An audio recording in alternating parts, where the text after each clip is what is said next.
Yo, what's going on, everybody? Welcome back to another live show here on the Opinionated Idiot YouTube channel. I am the Opinionated Idiot. My name is Brian, and welcome to the live stream here on this Saturday, the Saturday before Mother's Day. It's May 13th, 2023. I want to welcome everybody into the chat. Oh, I could not wait to get home and stream today. I've had an extremely long day of work. I literally just walked through the door and jumped on stream. So I'm glad to be here in my domain, in the headquarters.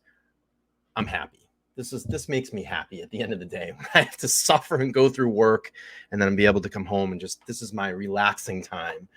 My relaxing time with all of you. I want to welcome in everybody into the chat. I want to welcome in all of my mods. I see all my wrenches out there. Hope everybody's doing well. And we have a fantastic show planned for everybody this evening. If you didn't check me out last night, it was over on Junk Turkey. You can go over and watch the replay on that. We had a fantastic show. I want to thank Daniel and Co for having me on over there on the show. Publicly Buzzed was with us, hanging out. We had a great time, great discussions. So go over, check that out, check out the replay. But tonight we're going to move on with this show. And first, I want to bring in my special guest, as always, on the Idaho shows. We got Agent Chase in the house. How are you? Good. How's all the cool cats and kittens out there? Did you just do that to me? Yeah, I did. Because you have a cool cat in the top left. You know, cool cats and kittens. Mr. Jinx. Oh my God, you totally just blasted that on me. 3 years ago, we were all about that. I'm still all about that. Me too. I want more dirt on that. I want more dirt on that. What was it? I don't know. The meme that was going on. I don't know how I'm going to fucking survive all this. That meme that used to float around. Yeah. Listen, I would recognize everybody in the chat like I normally do, but we want to move through the show here and give you guys some content. So what we first want to do here is the Gonzalez family has spoken out. It's been quite a while since they've spoken to the media. They had a little spot on Good Morning America the other day. And if you haven't seen that, we're going to pull that up and play that. So the siblings of the Idaho murder victim, Kaylee Gonzalez, speak out for the first time. Not the first time, but it's been a while. All right, let's play this. Hope I don't get a copyright strike. I probably freaking will. Let me wait for this ad to go through. So we'll sit through this 30-second ad here. We can get through that. Sorry, guys. We're slaves to the advertising industry. All right, what do we got? Progressive. We're not sponsored by Progressive. 4, 3, 2, 1. All right, let's play it. And we're back with our GMA cover story ahead of graduation ceremonies at the University of Idaho. The siblings of Kaylee Gonzalez, one of the 4 students murdered earlier this school year, are speaking for the first time. Kana Whitworth back with the story. Hello, Kana. Yeah, hey, George, good morning. So Stephen and Autumn sat down with me along with their parents as they get ready to accept Kaylee's degree for her tomorrow at the University of Idaho's graduation ceremony. And this ceremony is being held 6 months to the day since these 4 students were murdered. It's still very surreal. It's still very like out of body a lot of times. This morning, as the class of 2023 prepares to graduate from the University of Idaho, the families of 4 students murdered in November are emotionally adjusting to a reality they never prepared for. I would have never thought a year ago or even 6 months ago when that there was going to be a reason that Kaylee wouldn't be able to accept her own degree, that she wouldn't be here. Kaylee Gonzalez was set to graduate in December. Her 4 siblings will be accepting her posthumous degree for her. Just a way to remember her. I'm for that. I can do that. I think it's a way to show unity and respect for Kaylee and her hard work. I just feel that it's important for somebody to walk for her. The Gonzalez family also mourning the loss of Kaylee's best friend, Madison Mogan, who they considered a beloved member of their family as well. She doesn't have sisters. We are her sisters. Karen just lost her only daughters. Maddie's mom and stepdad will accept her degrees Saturday, while junior Xana Kernodle and freshman Ethan Chapin will be awarded certificates from the university.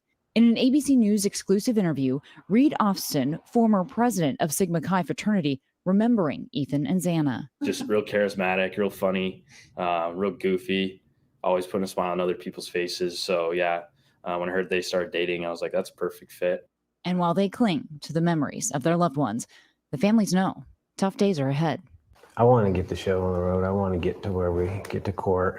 Steve looks so different. Now, what he's talking about, that court date, it is still a preliminary hearing set for the end of June. But George, while I was there, I also learned that the university has plans to build a memorial garden right on campus. And Ethan's fraternity brothers told me it will be in a spot that each one of these 4 students would have walked past every single day. A beautiful tribute, George. Sure is. Okay, Kana, thanks very much. Laura, reaction?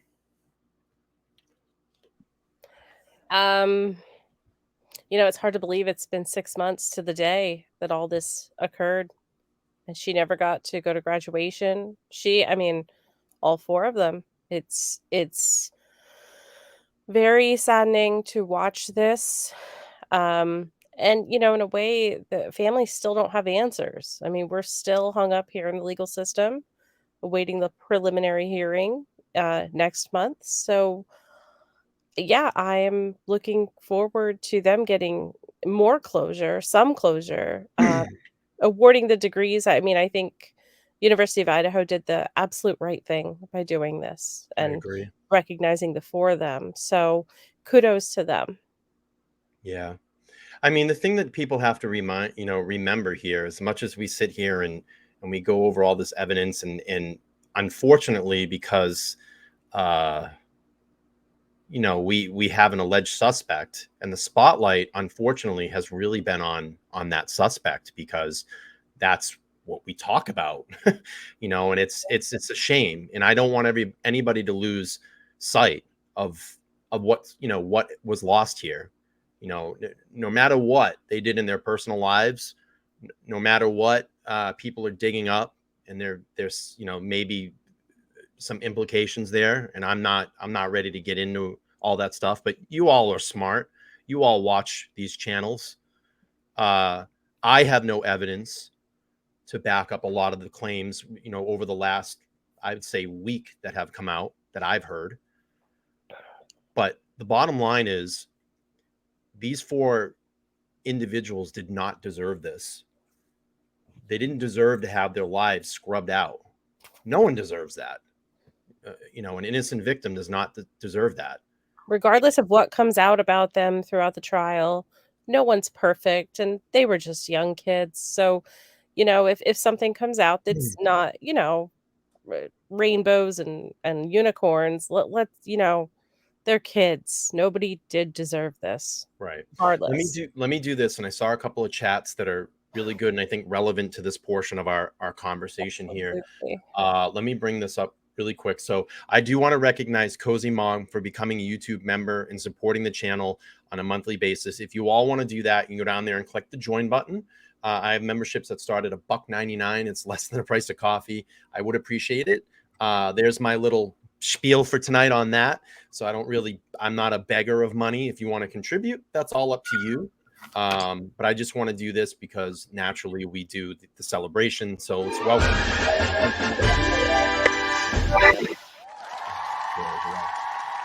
But I want to. I knew that was going to happen. My bad on the loop. There's something in the chat that I saw. Where was it? Hang on. I'm sorry. I'm just going through this chat and I saw something that made a lot of sense to bring this up. Oh, come on. Where is it? Damn it. Don't move the chat. That's blowing up. I know. Thank you all. Where is it? I totally just saw it and I was like, this is so relevant. And now, no, not that one. I know I'm stalling the show. I'm so sorry. This one here, Newman says, there's wild conspiracy theories out there lately. There is. There's a lot of weird, wild conspiracy theories. And like I've said, is that, you know, here on Opinionated Idiot, we base all our opinions off case facts and files, the documents that come out. We do our sleuthing around that, but we keep all of our opinions relevant to the information that's put out to the public. We don't skew, you know I joke about it, aliens, cartels, you know, there's no evidence to me in a legal document right now that would give me any indication. Now, I know that there has been some wild stuff that has come out about some of the roommates over the last, you know, I would say the last, you know, week or so. I mean, you're all adults. You all can figure it out. You can figure out what you choose to accept in the information that's put out there. Again, we try to stick to the case. We stick to the case files. Giovanna's become a new member of the community as well. I do appreciate that as well. Let's give her some new service.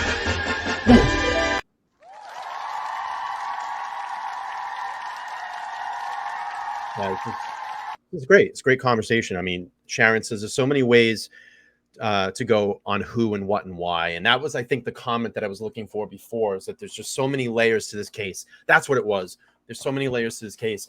And there is so many layers to this case. And I can't pull up the 1 month, but Tsunami has been a member for 1 month. And he says in his celebration chat is, I support channels that don't ask for support. Hail to the king, idiot. That's one thing that I don't try to do. I think it's just weird. If people want to do that, by all means, you know, you can support financially. Okay. So yeah, I mean, my thoughts on all of this is, in getting back to my main point, is we have to remember that 4 lives were lost in this. And I think people lose sight of that sometimes, because it's about honoring the victims, you know, and I know, like I said, a lot of focus is on the suspect right now, because we're trying to get to the bottom of this. Could this suspect be the suspect? I'm free to say it here. And I think that the evidence is strong right now against the suspect as new documents come out. I think the defense team is slowing this case down with the motions that they're putting out there. I'm going to tell people and be honest with them, prepare. This is going to be a long process. It's going to be a long, drawn out process. That defense team, and Taylor's not stupid. She knows what she's doing. Yeah. But I think, in my opinion, gathering in more defense attorneys, it kind of tells me they might be up a little bit against of a wall. That's my opinion. Now, you don't have to agree with me, but this is my opinion, and we're free to, you know, do that here. But I think that you know, and I think, you know, Mads is saying it too, that the defense is playing the long game, and I truly believe that. I truly believe it. Laura, Brian, I think we have a super chat here to recognize. All right, let me scroll back up. I missed it. Oh, Shani, thank you so much. A 19.99 super chat. Thank you so much. She says, really appreciate you sticking to the facts, Brian. I love this channel. Well, we love having you here, and we love, you know, good people that are invested in this for justice, not conspiracy, justice. And I've said this many of the other times. People have their own platform. They can choose to build the content on there that they want to do, but we want to stick to the facts. We want to honor the families and not get bullshit wrapped in that. And if something comes out that is based on fact, that's something that's put out there that we can research, we'll look into it. But thank you so much, Shani. I appreciate your super chat. That was very, very kind of you. Great cash, homie. Thank you. Thank you, Shani. Bing, bing, bong, bong, bing, bing, bing. We'll give him one of those. That's a cute dog too. Yes. All right. We're gonna do our presentation. Let's do this. All right, let's bring our present, because that's what everybody's here for. Yeah, they're tired of me talking, right? They're tired of me talking. All right, let's bring up this presentation. So, Laura and I, like we always do, we're spitballing. We call it spitballing. I always say, let's spitball this. we'll be in private chat, and we'll start kind of going through the PCA and reading through some of the documents, taking another look at it. And a couple things I wanted to go through this evening. I'm probably just going to do it this way. It's just a little bit easier. I wish I could bring this up, though. Can I? Full screen mode? Oh, cool. I'm learning things today. All right. Laura, help me out here. Help me out. So there's been over the last, let's go back a week before we go to our presentation tonight. Yes. Let's go back a week. So there was a lot of conversation on a lot of channels, and I've seen it in chats and on Facebook groups and Twitter and all that, about this search warrant that was pulled. Moscow police pulled a search warrant on their lab. Their own lab, yes. Their own lab. Okay. So I have up here, I have now I'm getting nasally because this time of year, I'm sorry. I have the court document here of the search warrant that was pulled on their lab. So it goes here, it says, having given me proof upon oath the day showing the probable cause established grounds for issuing a search warrant, and probable cause is to believe that consisting of a Seagate 2 terabyte external USB hard drive and under serial number for evidence regarding the investigation into the crimes of homicide of Maddie, Kaylee, Xana, and Ethan, 1122 King Road, Moscow, Idaho, including. Okay, so that's one item that's mentioned. One item of the search warrant. So they've taken these items, they have his phone, they have this 2 terabyte external hard drive. There's your warrant. There's your first warrant. Okay. And this was the thing. Everybody was like, oh, this is why would they doing this? Search warrant on themselves. So here, if you look to the left, property found and taken from the location, USB external hard drive, serial number, and Bryan Kohberger's phone. Phone data. Right. They're looking for data. They're looking for records. They're looking for written communications, WhatsApps, Facebook, Instagrams, third-party applications, Kik. You all can read the things that they're looking for there. Okay. So when you take a search warrant and you collect evidence, that's the items that you're taking. Now, what do we have to do? Because there's data on those items, that now becomes a second search warrant.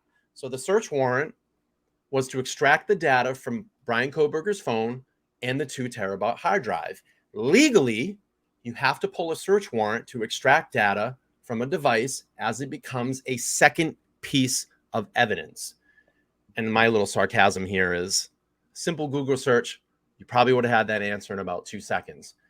So a warrant typically needed. Cell phones are like homes.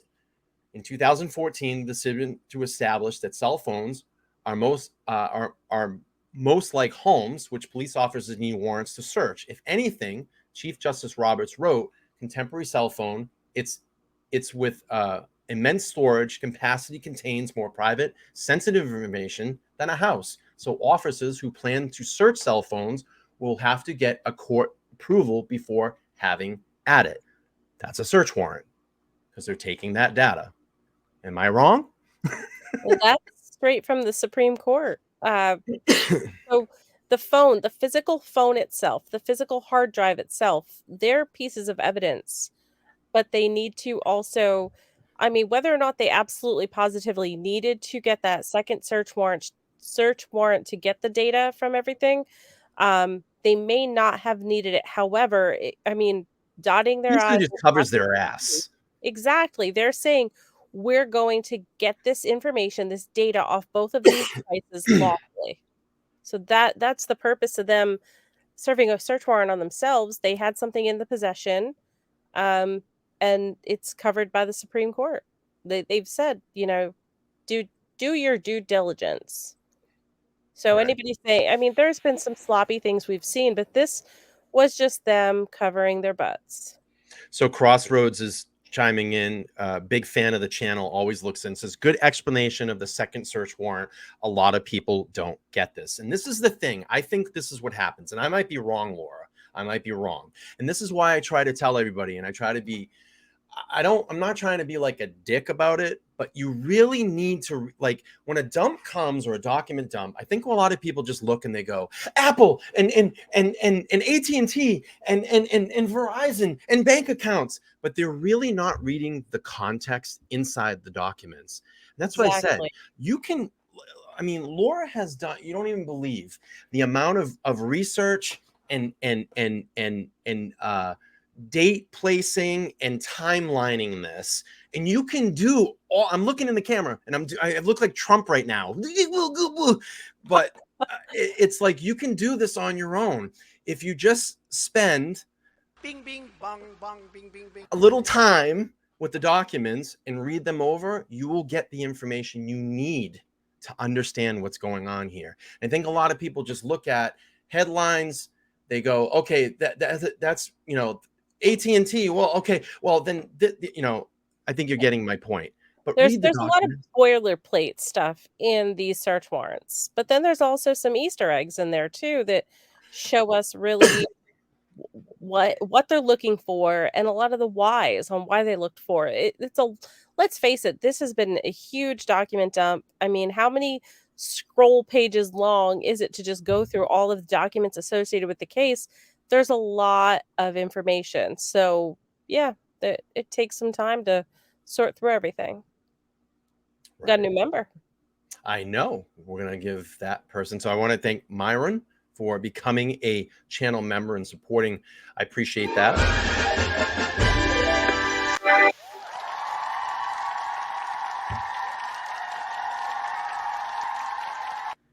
All right, let's get into this presentation. So this, I want to just kind of give some context to the background of this.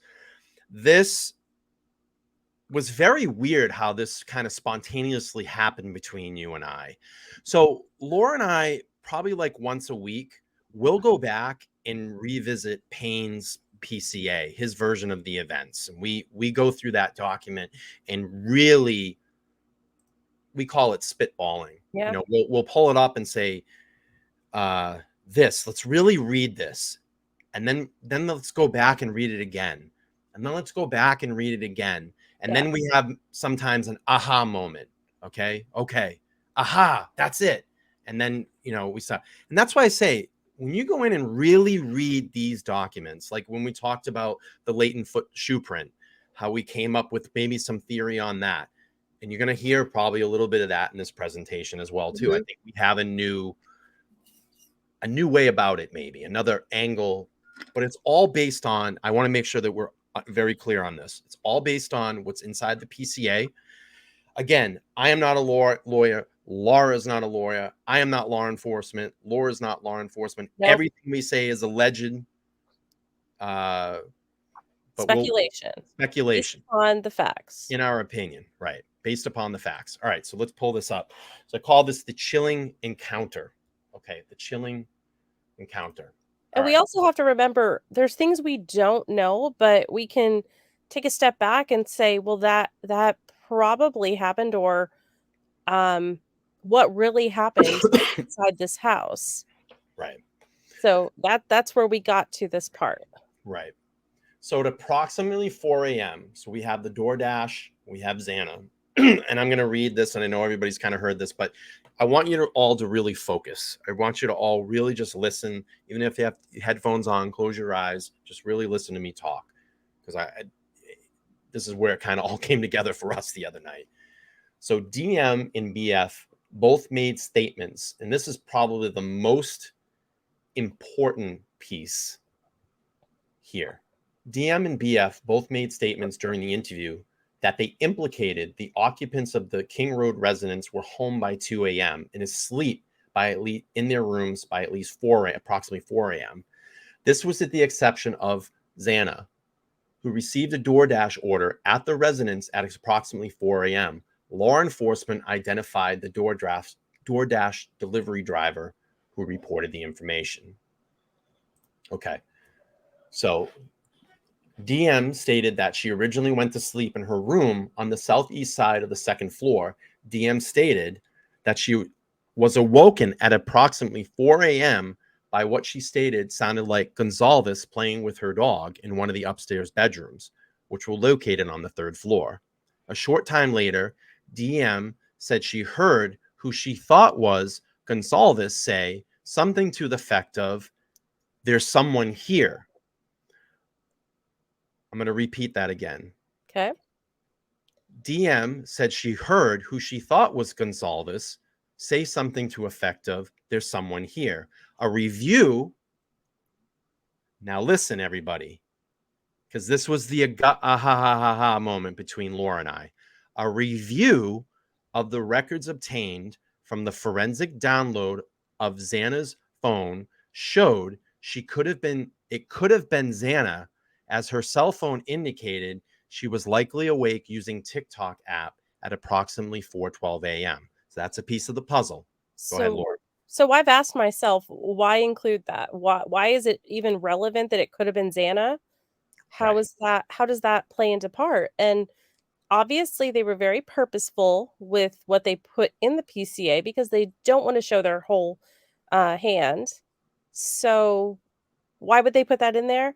Because I bet if we sit and think, by 4:12 a.m., given the timeline, most likely the 3rd floor occupants, Kaylee and Maddie, were either already deceased or mortally wounded, and they believed that it was Xana.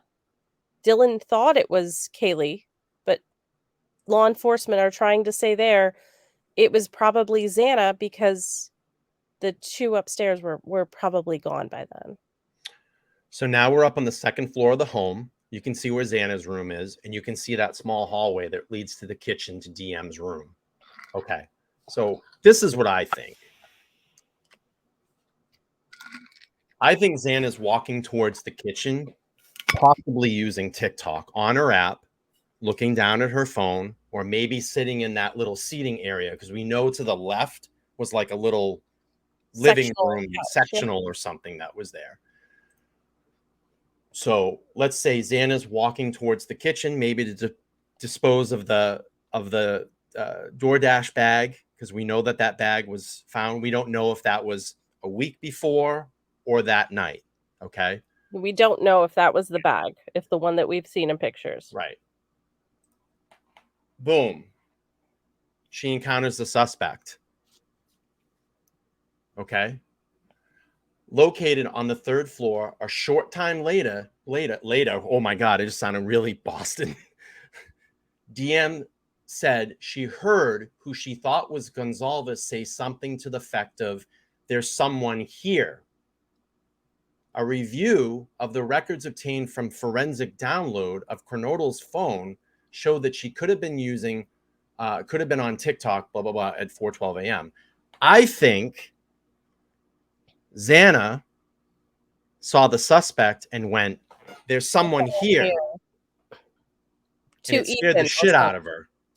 Probably exclaimed it to Ethan. Whether or not she had her phone in her hand or not, we could go back and forth with that, but 4:12 a.m. on TikTok yelled, "There's someone here," because she saw somebody in black either on her way out to the kitchen, her way back from the kitchen. Like we said, we don't know if that was the DoorDash bag from that evening, but it could be that she made it out to the kitchen and saw somebody, or without knowing if there was a DoorDash bag elsewhere in the house, we can't really go from that, but it's very plausible that on her way back, she saw someone, yelled to Ethan, "There's someone here," tried to get back to her room. Okay. So now we're there. Let me get this next slide. She bolts back to the room. Oh, did I lose you, Laura? Hang on. No, I'm still, there. Wait. Hang on. Let me get you back in the view. Oh, geez. We're all over the place now. All right, bear with me. I'll get this. Where are you? I'm still here, but I'm not here. There we go. All right. So now she takes off towards her bedroom. Okay. Suspect in tow. Follows to the bedroom. Now you got the bedroom. Now we don't know exactly where it could have happened in the bedroom. I think that, so now it says DM stated that she looked out her bedroom but did not see anything when she heard the comment about someone being in the house. DM stated she opened her door the second time when she heard what she thought was crying coming from Xana's room. DM then said she heard a male voice say something to the effect of, "It's okay, I'm here to help you." Now we think this could have been where there was the struggle inside Xana's room. Go ahead, Laura. Where she ran back into the room. She said, "There's somebody here," runs back into the room. Ethan's like, "It's okay, I'll help you." And that is when they were attacked. Okay. Now, attack has already happened. Suspect is back, going back towards that sliding glass door. You now come back into the hallway. DM's room is to the left. Possible point of entry and exit is to the right. DM stated she opened her door for the third time after she heard crying and saw a figure clad in black clothing and a mask that covered the person's mouth, nose, and walking towards her. DM described the figure as 5'10" or taller, male, not very muscular, but athletically built, and bushy eyebrows. The male walked past DM as she stood in a frozen shock phase. The male walked towards the back sliding glass door. DM locked herself in her room after seeing the male. DM did not state if she recognized the male. This leads investigators to believe that the murderer left the scene. So now if we come into the kitchen and we're looking towards DM's room, you have the latent shoe print. You have the other arrow on the floor that's pointing to the sliding glass door, and you have DM's room. During the so we're going to get to the point of why we think all this is, because people are like, where are you all? During the process of the crime scene, investigators found a latent shoe print in the circle. This was located during the second processing of the crime scene by ISP forensic team, first using the presumptive blood test amino black protein stain that detected the presence of cellular material. The detected shoe print showed a diamond-shaped pattern similar to the pattern of a Vans-type sole shoe outside the door of DM's bedroom, located on the second floor. That is consistent with DM's statements regarding the suspect's path to travel. Do you want to take this one and why you think the shoe print got latent? Given the information we've had, the police, when they searched the home, they encountered Xana's body first, leading us to believe that she was in the doorway, just inside the room, and then Ethan would have been further into the room.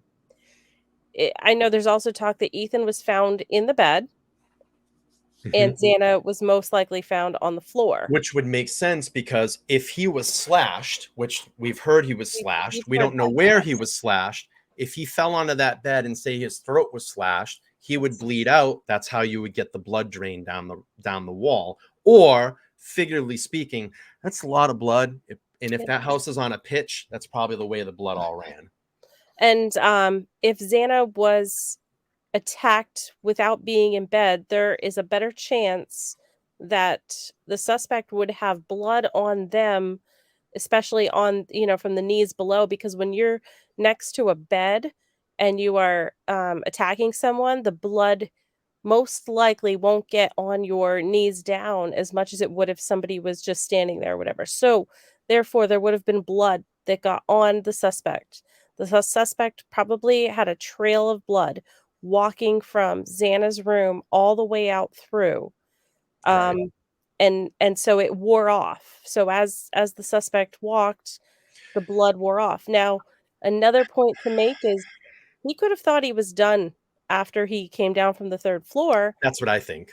And therefore had removed some protective gear, Mm-hmm. which is why there might have been bloody footprints, Right. footprints, because this, that Xana, literally the DoorDash could have been what led to her demise because of her taking the bag out to the kitchen. Xana was also known to be a neat freak, always up with the chores. So that makes sense that she would walk a DoorDash bag back out to the kitchen instead of having it in her room all night. It's just very plausible looking at what I've learned from examining their TikToks and social media that she most likely wanted that bag back out in the kitchen, got it back out to the kitchen, and that is when she was encountered by the suspect ran back to her room, yelled to Ethan. Ethan yelled back, and that was it. It happened very quickly. Okay, so now everybody's like, why did they take us through this big presentation? Because the next slide that I show, I think is going to do the, and I think this might be a lot of the conversation, why they're trying to pull Bethany in. The defense wants to speak to her. I think, and Laura is pretty strong about this too, because this makes sense. Now, again, we're allegedly just saying, we're just basing opinions, but I think this is what the battle is with the defense and Bethany Funk and bringing all this up. This is very important. I want everybody to pay attention, and I want everybody to read this, and I want everybody to listen, because it's an opinion. It's alleged. The final mention of Funk in the affidavit states that the police reviewed forensic downloads from her phone to determine the homicides occurred between 4 a.m. and 4:25 a.m. Forensic downloads to determine that the homicides happened between these times. They were fucking texting each other. Did you hear that? Did you hear that? They were texting each other because there's timestamps on those texts. They probably heard noises. Now, I'm not going to go anywhere and say they're involved and they set all this up and but it leads me to believe, based on this information, there were some text conversations going on. Did you hear that? Are you up? If Possibly. they were asleep, or say even if Bethany was asleep. Well, yeah, I mean, we're just talking about Bethany right now. If she was asleep at that time, there wouldn't be anything going on her phone between 4 and 4:25 or whenever she fell asleep until whenever she woke up. So why, based on the forensic downloads of their phones, that they would determine between 4 a.m. and 4:25 a.m. There's timestamps. They were talking to each other. It has to be it. Or they were texting their roommates going, what's going on? What's going on? Or there's phone calls. What's going on up there? Brenda thinks it's crazy. It's, I think in a good way, wow, that's crazy, you know, that reaction. But it's quite possible this is what happened. And this, and I'm going to show you. I'm going to show the chat. Here's the chat that we spitballed. I said to you, I somehow think Bethany Funk has something on her phone. And then I clipped this little thing that I just put up. The final mention of Funk's affidavit. The police say the forensic downloads her phone. And the information on her phone leads the police think what time the crimes happened. She's got something. And you said right away, she and Dylan were texting. And I went, bingo. We have a chat in here from Bobby Old Dude. I don't know if you can bring it up. It says, if Xana walked... Hang on one second. When I had that moment, I said to Laura, I went... Bing, bing, bong, bong, bing, bing, bing. I'm sorry. Who is it? Bobby Old Dude. If Xana walked to the kitchen, wouldn't she have turned a light on, meaning it wouldn't have been dark when DM looked out? They had that good vibes light in the living room. Yeah, so that lit up pretty well. Yeah, Xana would have probably been able to see her way out there. We don't know. I mean, and I believe there were also Christmas lights strung in the kitchen. So, yeah, she should have seen. She saw enough to see a black figure, a figure clad in black. I don't know if she would have seen anything at that moment in time from her doorway, because everything would have happened so fast. So, and here you go too. Paul is saying there's a rumor that's saying that probably because someone figured all this out, and it just took us a little while to go over it. But that's like I said, Laura and I look through that PCA at least once a week and we spitball what could have happened. This makes a lot of sense to me. A lot of sense. Because right there, it says it right there. The downloads from her phone from Bethany's phone determined that the homicides occurred between 4 a.m. and 4. What other information would they have on there? She's fucking sleeping. Yeah. They were texting. There was some communication. Did you hear that? What is that? What's going on? What's that noise? calling her, calling her upstairs roommates. And sadly, that just leads us to more questions. If they were texting and saying, "What was that?" or the thud that was heard, why nothing else till later in the morning? Why? Um, and I give these young ladies the benefit of the doubt. Yeah. I mean, yeah. I think we all want to know why. Why was nobody called until the next morning? Why didn't, Bethany say, "What was that?" And Dylan said, "Nothing. We don't know. We don't know what those text messages were." I'm sure that will come out in a trial. I said a trial whenever we get there. And we'll all be right there at the edge of our seats thinking back to this night. Why would they think? Well, they wouldn't. I mean, that's not a common thought, but I'm sure if I'm downstairs in the noise. bottom floor and I'm hearing a bunch of, this is the thing that people have to understand. It was so loud in that house that got picked up through walls and picked up on a camera that was next door.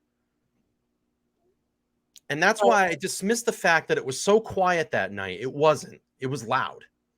I mean, let me drop you on the floor right now and sound, what that's going to sound like on a wood floor. That's going to reverberate through a house. And you're going to hear a struggle. You're probably going to hear some screaming and some crying. A lot of commotion going on. Ethan was a big dude. I'm sure you probably wrestled a little bit, or maybe he just didn't even see it coming and that was it. But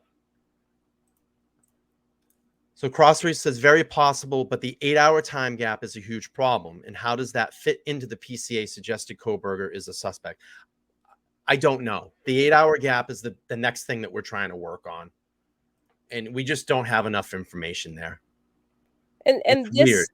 This micro story of the whole thing doesn't really put anybody in as a suspect.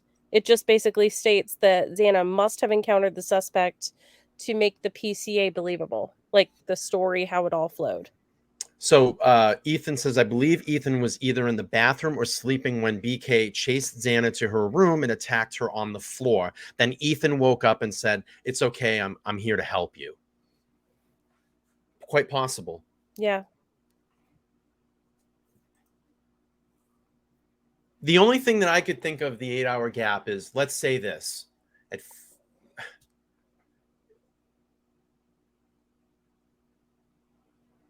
They're dumb kids. They're college kids. I don't want to deal with it. I don't want to be in trouble with it. I don't want to be implicated. I think that was the whole thing. Maybe they did think it was a party upstairs. I don't know. I wasn't there, but the 8-hour gap that's a huge problem.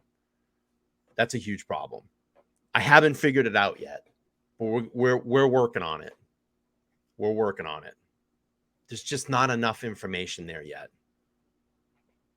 There's not a lot of information. Jay Lords put a comment. The audio from next door was a domestic violence incident. The creator asked it not be confused with November 13th. We're not talking about that TikTok video of the screaming and everything. We're talking about that's the biggest bullshit thing I heard. Yeah, that was nonsense. Yeah. Did you hear it? That's the murders. This is just the audio that was mentioned in the PCA. Right. And we haven't heard that yet. So no, we have not heard that. We've only seen the summary of it. Yeah.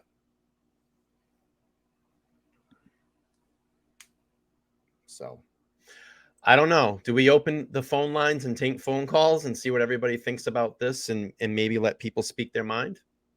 Yeah, let's do that for a little bit. So 774-855-9400. Oh, screwed up. Phone lines are open. I'm going to try to do it through my speaker tonight and see if this works, but I think my speaker just died, to be honest with you.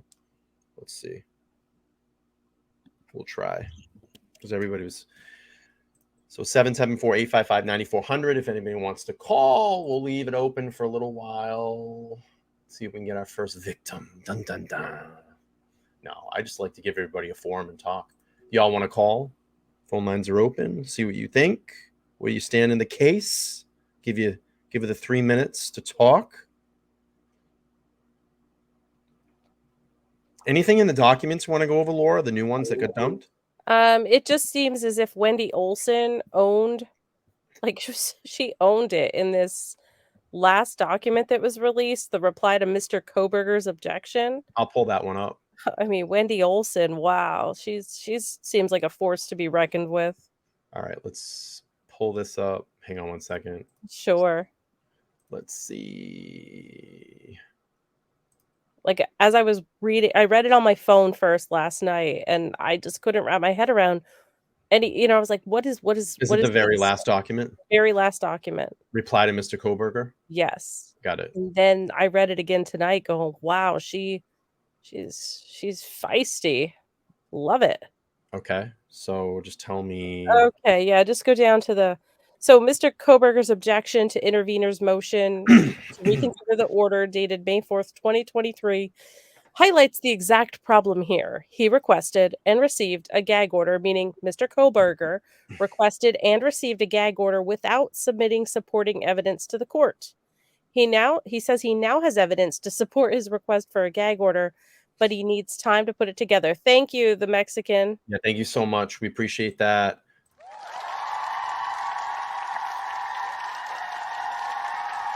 Straight cash, homie.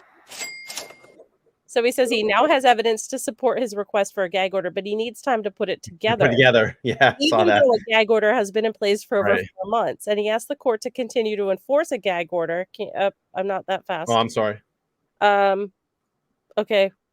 Mr. Kohberger Gag requests. order has been in place, and he asked the court to continue to enforce it while he collects his evidence. His request turns the judicial process on its head. When a party requests a court order, he has the burden of submitting the evidence that supports that order before the court issues the order.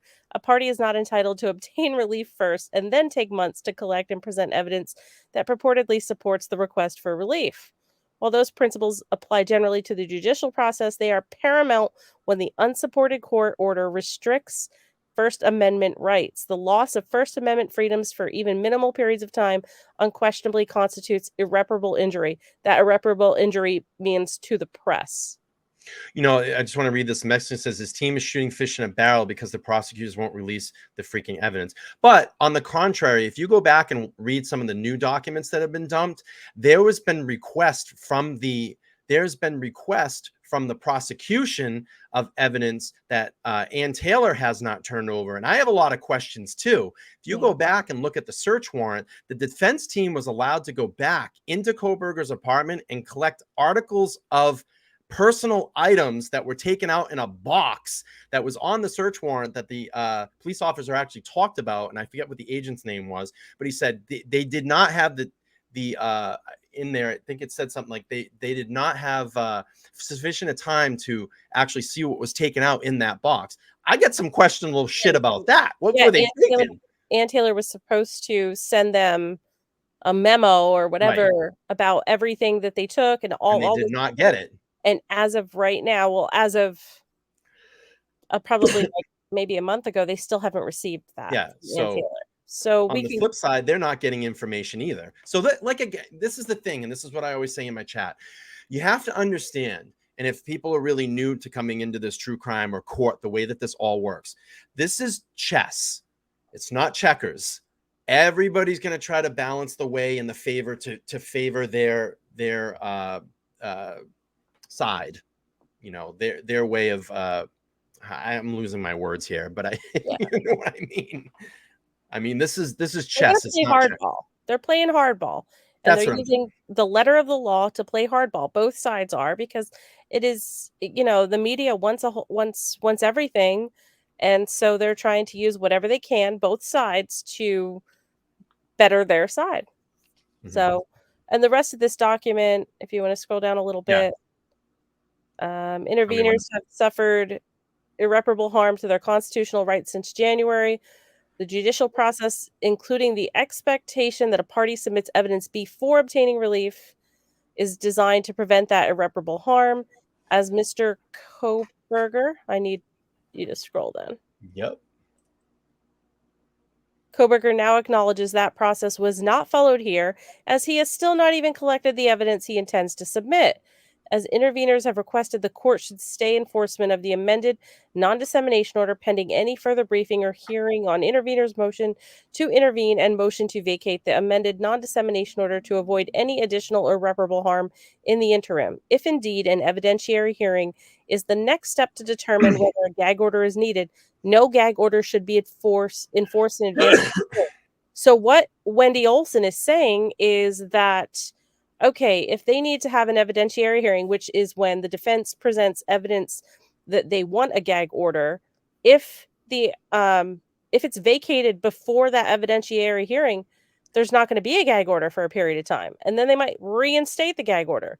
So can you imagine all of the information we will get in that? If that, I mean, it for me, it sounds like they're going to have to vacate it on that 522 hearing.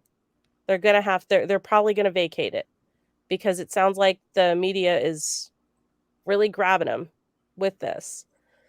Unless Bryan Kohberger's defense team can come up with some type of evidence to say, no, we truly need this gag order. So it's guys, buckle up. It's going to get good. I mean, it's going to be a long case too. And I really urge, I want everybody, even if I have to do this here, let's do this, because I always feel like I have to do this. Here's some documents. Okay. So there's some documents there. I'm going to just drop all these document dumps because I think that people really should read this and what's going on.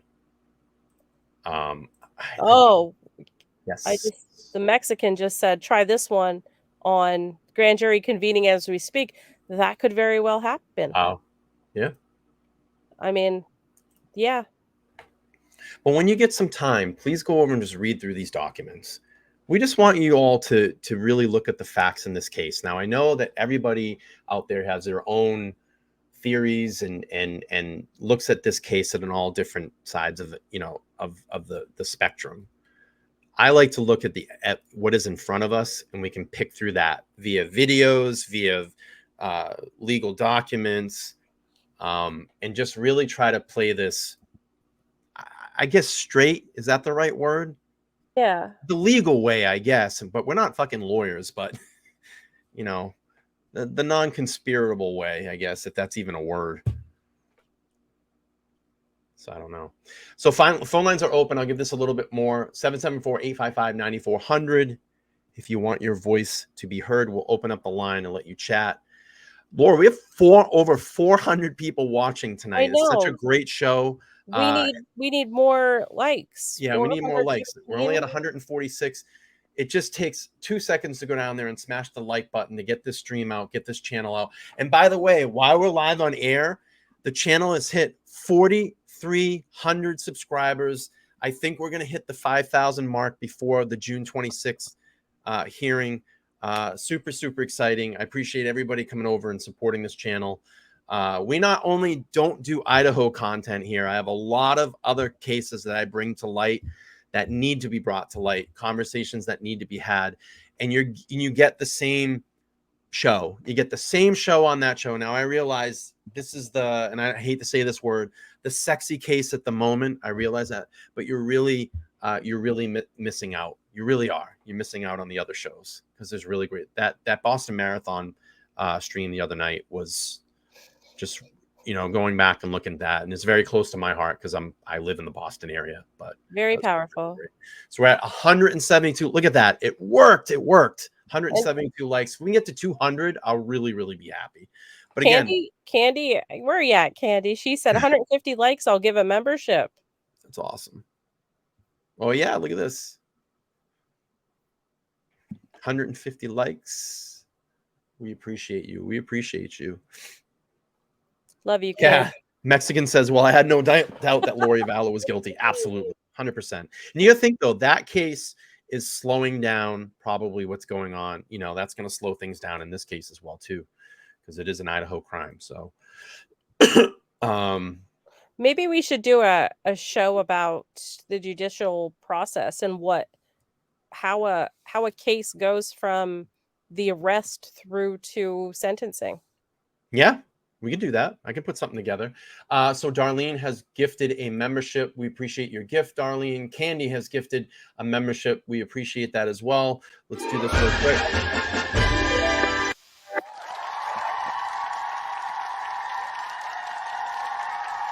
Steven. I know I had to do that for everybody. So what else, Laura? What else? Anything else that we got? I mean, I know we kind of buzzed through that presentation. No one wants to call in tonight. No one wants to call in. Usually Saturday nights are calls. Come on. Phone lines are open. Let's try to at least get one call. We get one call. One call, maybe I can get someone to scream at me and go, "You're totally fucking wrong, dude.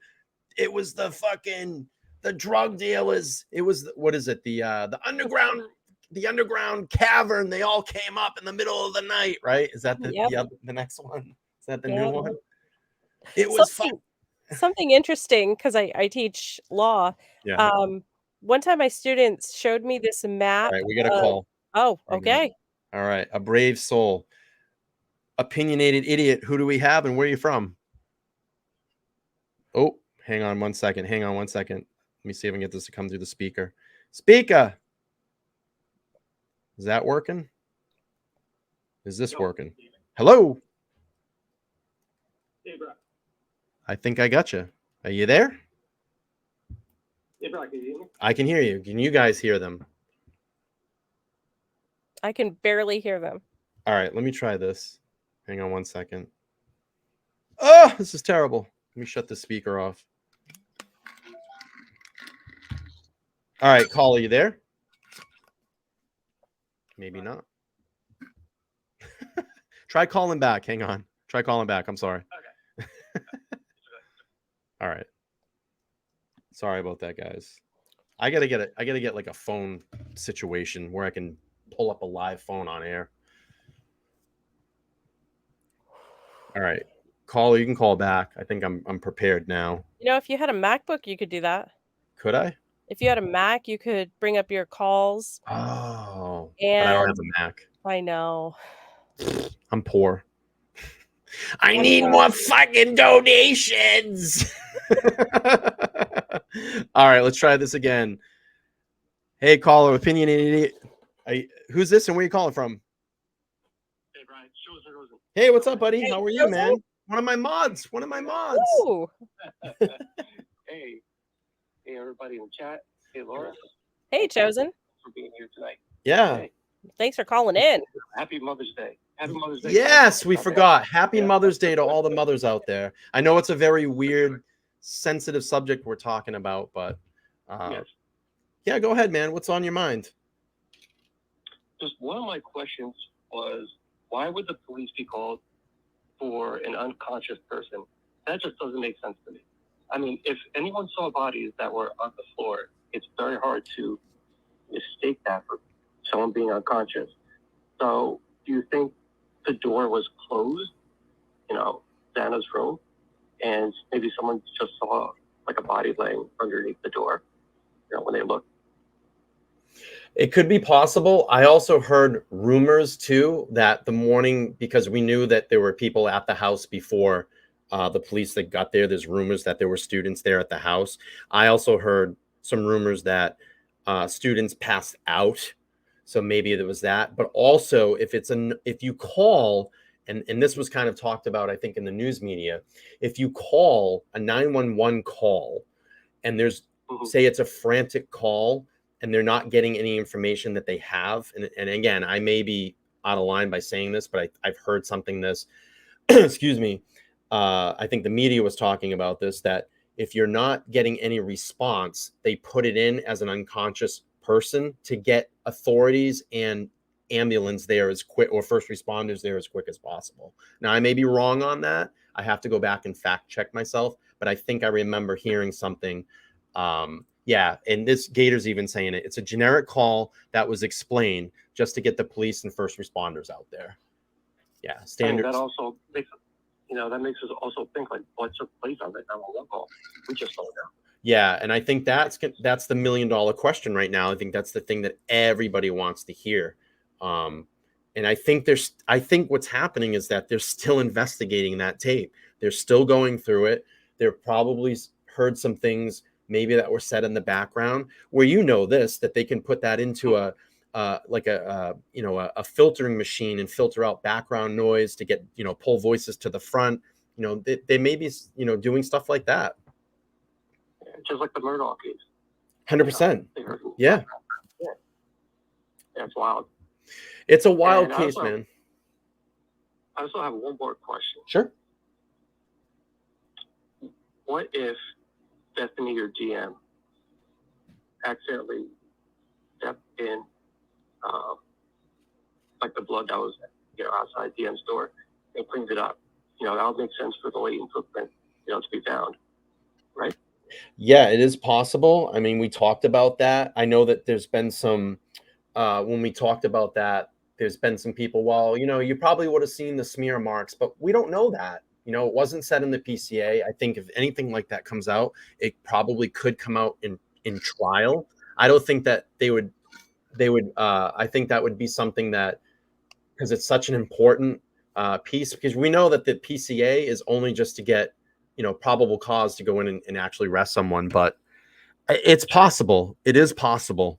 We talked about that with the latent footprint episode that we did. And if you guys haven't seen that, go back and watch that episode. It was just a couple nights ago. But yeah, it's possible. What do you think about this theory that we have that Laura and I kind of came up with? Do you agree with it, or do you see anything that could possibly be different? I mean, you also have to start from the beginning, like, reading like the PCA, you have to put all DM statements, minute by minute. And, that makes sense. If someone walks through the back door, goes immediately up to the first floor, so around 4 a.m., that's what you would hear, the sound of what she thought was Kaylee playing with her dog. Right. So in my opinion, if you hear someone that you think is playing with the dog, you have to question what would make you believe that someone's playing with their dog. Something must be rolling on the floor. Something must be knocked over, et cetera, et cetera. So, we know that there was death, possibly a chair in, Maddie's room. So maybe the chair fell over, because during the struggle and whatnot. And, maybe that's what she heard, in my opinion. And then after that's done, he walks down the stairs, and that's when Xana's probably putting her food away. And that's when she encounters, who we think would, allegedly be Peg. Yeah. And, gets chased to her bedroom. Yep. And, attacked. Yeah, this made a lot of logical sense when Laura and I kind of spitballed it the other night, and it seems very plausible, very, very plausible. Yeah, sure. It's just absolutely, this whole thing. Yeah, but we're gonna keep diving in, and maybe we can come up with something about the 8-hour gap. I know that's the biggest thing on everybody's mind, and we'll keep looking through documents. Maybe something pops up and we have another one of those aha moments, and and kind of leads us down the I guess the yellow brick road to maybe shedding some light on this. But yeah, of course. Yeah. All right, man. Yeah, you guys, keep up the good work, and appreciate all the facts that you bring to the case. And like we're all saying, like we're just trying to get justice for the victims, and that's the main reason why our community comes together is to, seek justice for this terrible crime. So appreciate you guys. Thank you. No, we appreciate you, man. We appreciate you being a mod. Yeah, we appreciate you being a mod in this chat and coming over to watch the stream, all the time. So I appreciate you, man. Of course. No problem, man. Anytime. All right, brother. Have a good night. All right, see you, Chosen. Yeah, you too. All right, bye. That was a great call. Great call. So this here in the affidavit, it says size van 13. It does not say that. It says that they collected a size 13 shoe at his parents' house, right? Or the jail entry was size 13, but it doesn't say Vans, and it was never mentioned in the PCA what size the shoe print was. So just kind of want to bring some light to that, because there is a lot of misinformation. I'm not saying that Giovanna is wrong. Maybe she heard something or misinterprets something the wrong way. But it does not state it in the PCA what size the footprint was. In his jail collect, whatever they do that when they take article belongings, his shoe was a size 13. We got another call here, Laura. Oh, yay. All right. Opinionated Idiot, who do we have calling? Where are you from?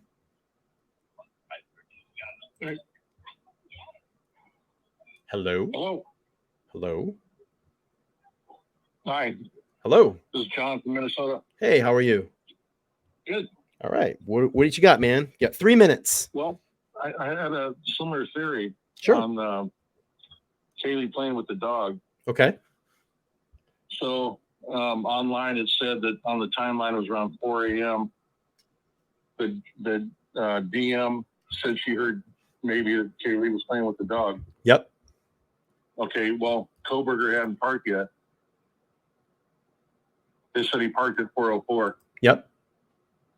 So maybe she was playing with the dog in her room. And while she was in her room, maybe Kohberger slipped in, got into Maddie's room, and then Kaylee left her dog in the room, closed the door, and discovered him in that room. Okay.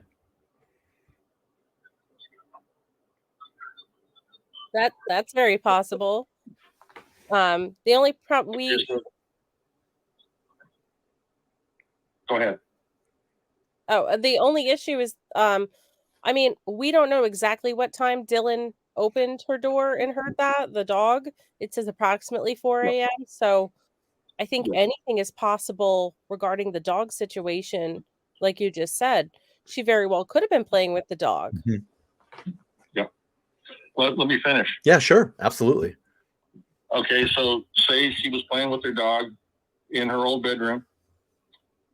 Kohberger slips into Maddie's room during that time. And then she closes the door, goes into Maddie's room, and finds him over Maddie. And she says, "Someone's here." Okay. Yep. Go ahead. Then he attacks her. Mm-hmm. Okay, so then he's attacked them both, and I hate to say it, killed them both. Yep. Then he goes downstairs. And my theory on the food is Ethan took the food to the kitchen. We've heard that before too. Yep. Okay, so somebody set it behind the sink, right behind the faucet. Sure. So maybe Ethan was walking back to the room with his back turned right there at the hallway and the steps. And Bryan sees Ethan from Ethan's back. Right? Yep. Ethan's back is right. the stairwell. Yep. Very plausible. And then Kohberger follows him around the corner. Yeah. Yep. Very plausible. Attacks him. Xana's door is open. It's happening right in her doorway. Mm-hmm. She sees it. All right. What do you do then? You freeze? Right. Mm-hmm. I mean, what a nightmare. Right. What a nightmare to see. Absolutely. So that's happening to Ethan right in front of her. Now she has to, in a split moment, fight for her life. Yep. And then, he finishes off and runs back out. Dylan sees him. You guys finish up. I'm going to let you go. All right. Thank you for your theory. I mean, it's very, very plausible. It's very close to what we said as well, too. Yeah. All right. Chat about it a bit. All right. We will. All right. So what do you think, Laura? I mean, that is a great other theory that Kaylee was playing with the dog. She yelled, "There's someone here." And then Ethan was taking the bag out because Xana probably made him, 20-something boyfriend, girlfriends. Right. And he said, and then he got Xana. He got Ethan and then he got Xana. That's possible too. So the Mexican says maybe the perp stepped into the bathroom and then when Ethan passed, just reached out and entered the bedroom, told Xana, "It's okay, I'm here to help you." And she tried desperately to wrestle the knife from his hands. That's very possible too. Yeah. Yep.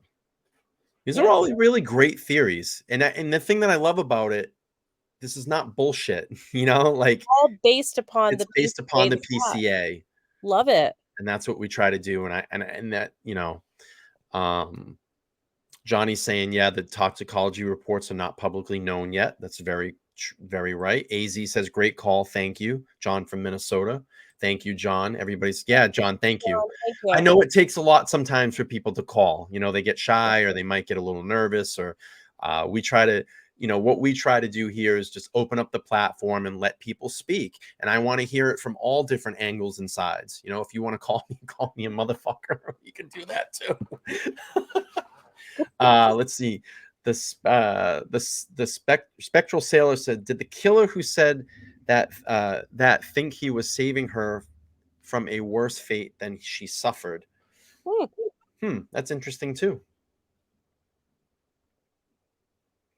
And then Jay Lord says, took out the biggest threat first. I think he hit Ethan with a club. That's been thrown around too. I've heard the golf club theory.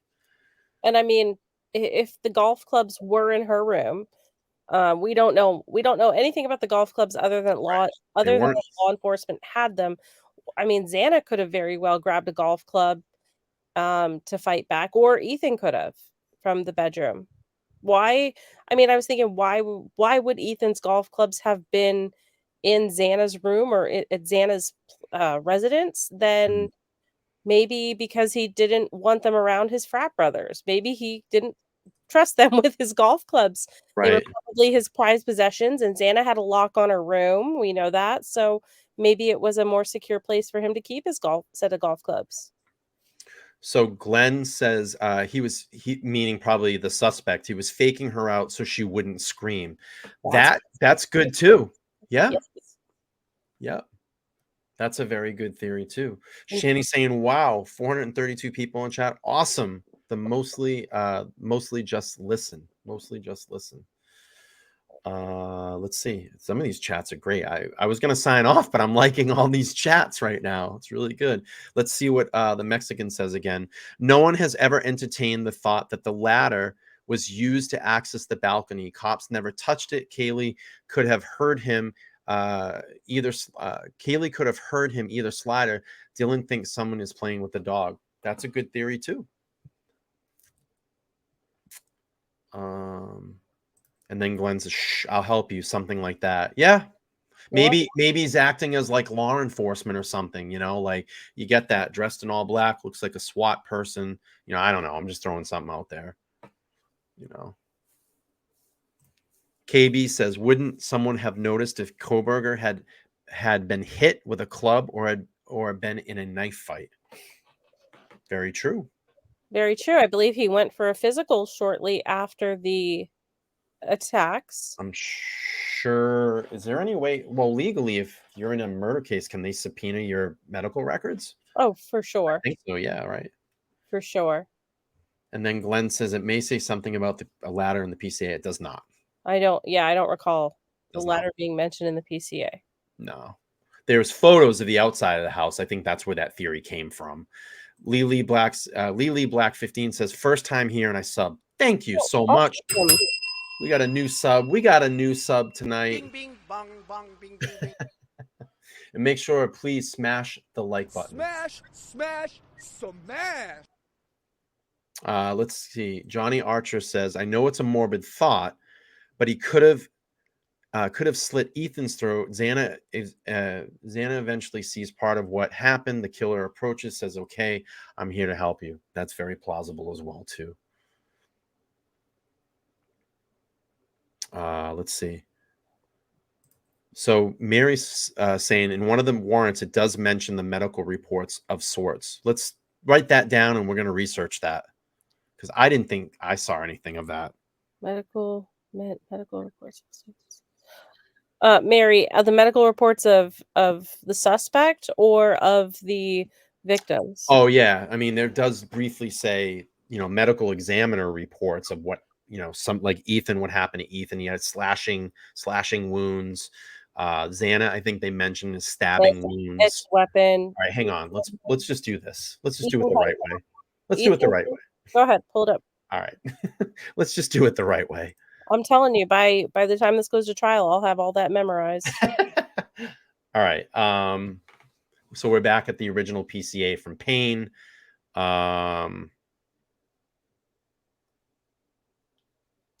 Yeah, so it says Xana was deceased from wounds which have been caused by an edge weapon. And then right here it says Ethan was also deceased with wounds later determined by the autopsy report provided by Spokane, Washington medical examiner was caused by sharp forced injuries. Sharp forced injuries.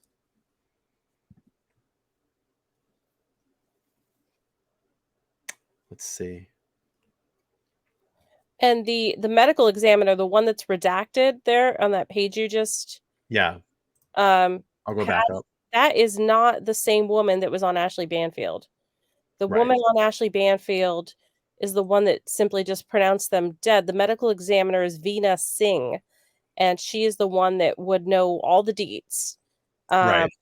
So the coroner, I don't even know if the coroner has any medical training, to be honest. I mean, they probably just took the coroner training course. I believe the coroner is an attorney. Yep.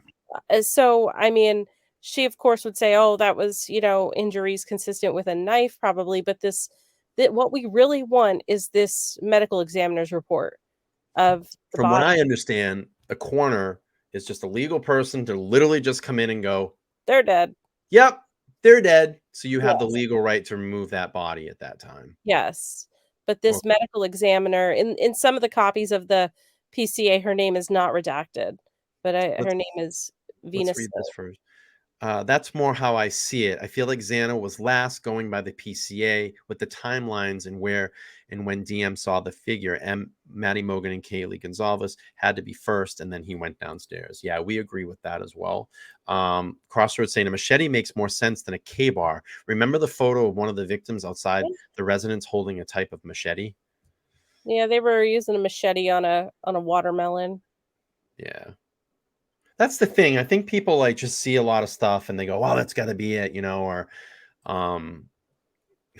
listen, these kids live typical college life. They did a lot of crazy shit. They had people in and out of there.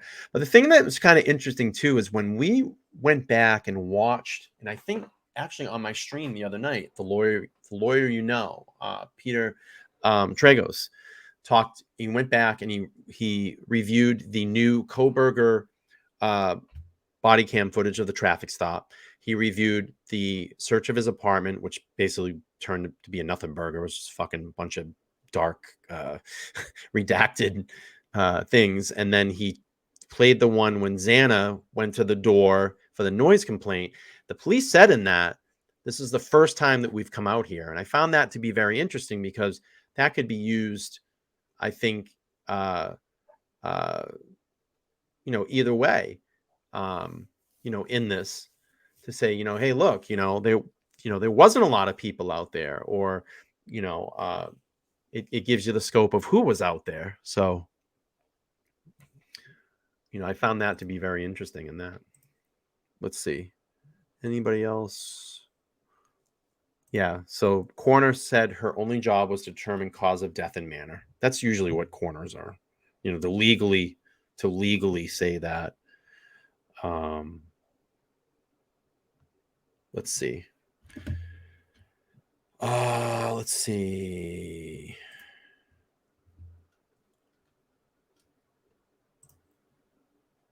If there's more people inside and BK outside watching from what's been said, they were only to shake them up, not kill them. So then BK comes in and says, "I'm here to help you." What do you think about that theory, Laura? If there were more people inside and BK outside watching from what's been said, they were only to shake them up. I mean, it cool. I don't think so. I'll be solid on that. Nah. I think it was one person. If the suspect is indeed Bryan Kohberger, if he wasn't, I don't think he would have had a whole group of friends there with him. Glenn says, and there's a lot of creators leading people down a rabbit hole for views, and I appreciate you guys keeping it real. I have to strongly agree on that one.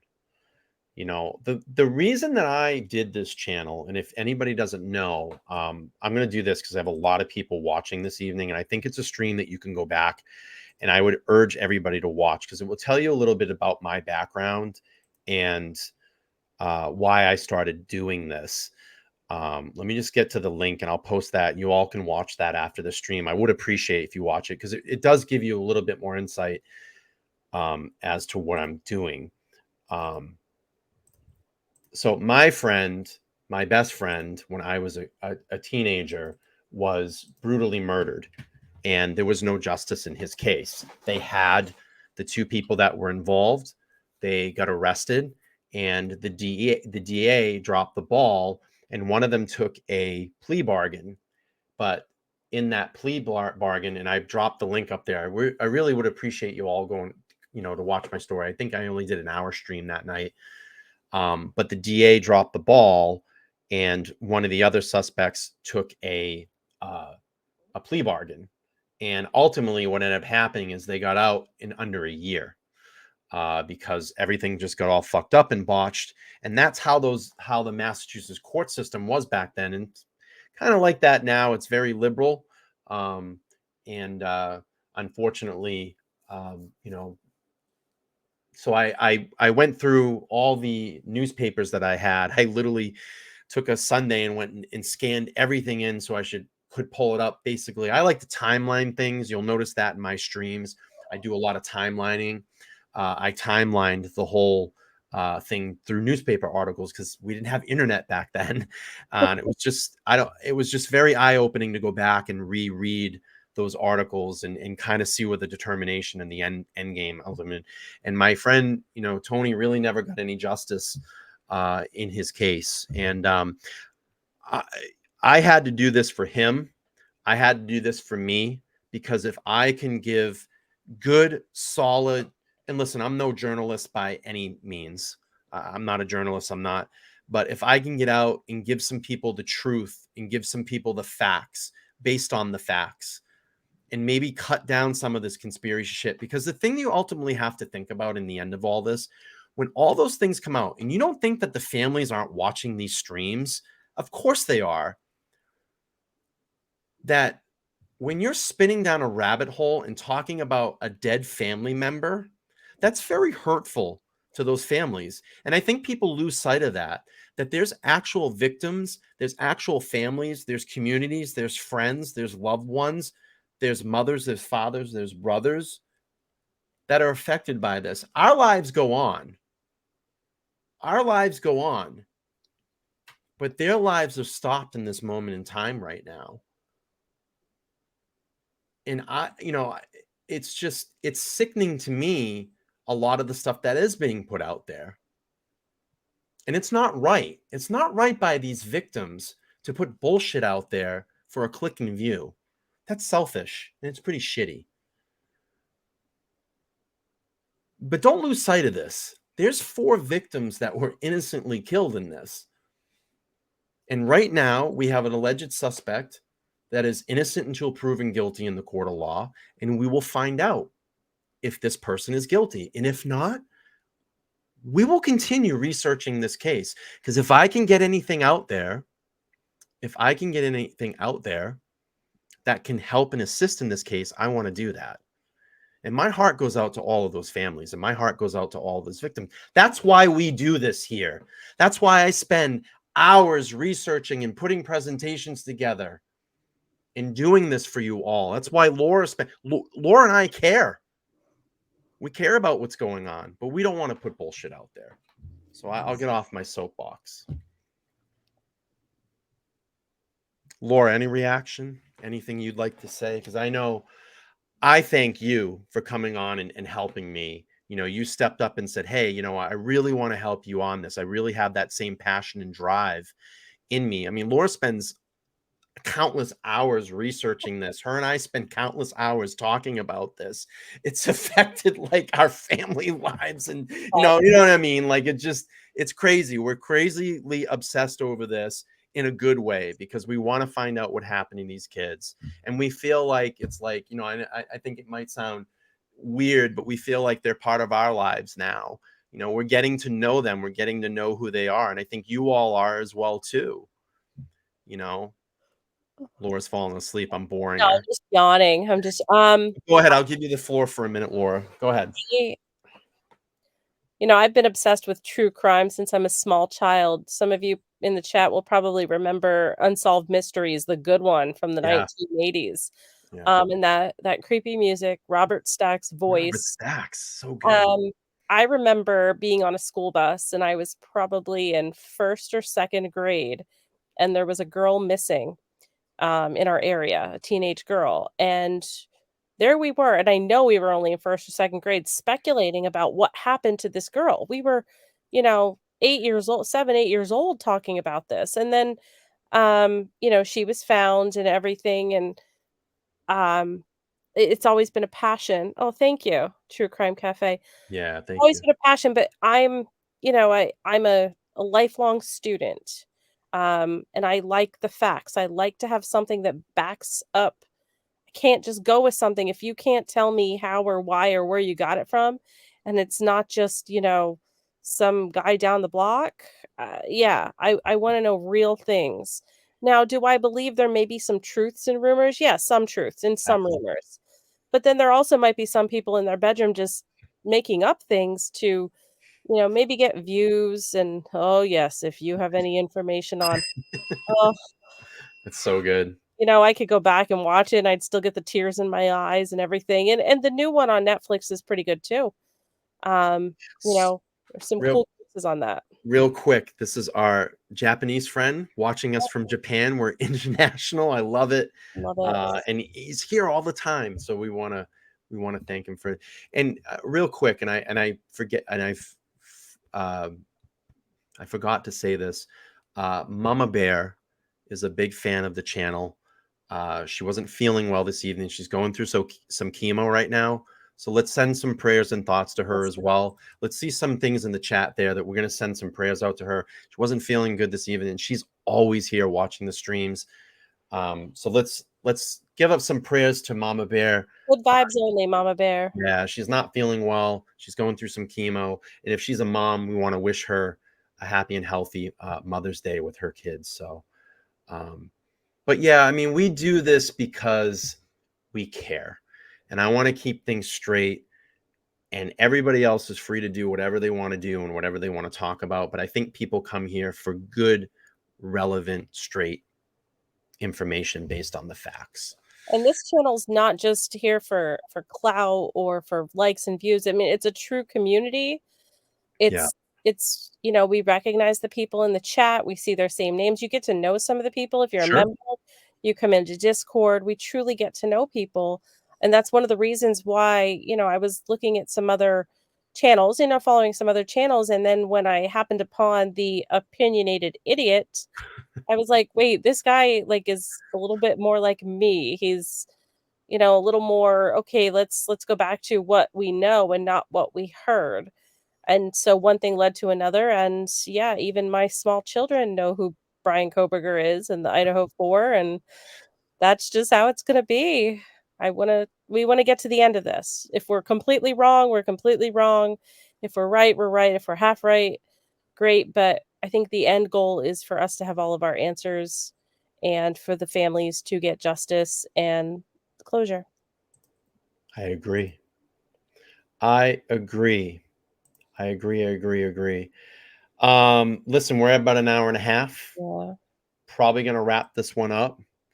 I do have a show tomorrow night. Oh, by the way, I stream, if you look down below, every Sunday, Tuesday, Thursday, and Saturday. Oh, I have my wrong banner up. That's bad. I was thinking that, but I wasn't going to point that out. Listen, I want to be honest with everybody. My life is a little crazy right now, and it's going to get a little crazy. My work life is very, very crazy right now. You're going to probably see some different times in my streams, but I'm going to try to create content as best as I can. I have a stream tomorrow night, 8:30 p.m. Eastern Standard Time. You come over, hang out. I think I'm doing part 2 to my so I'm not going to say that name. To Scumbag.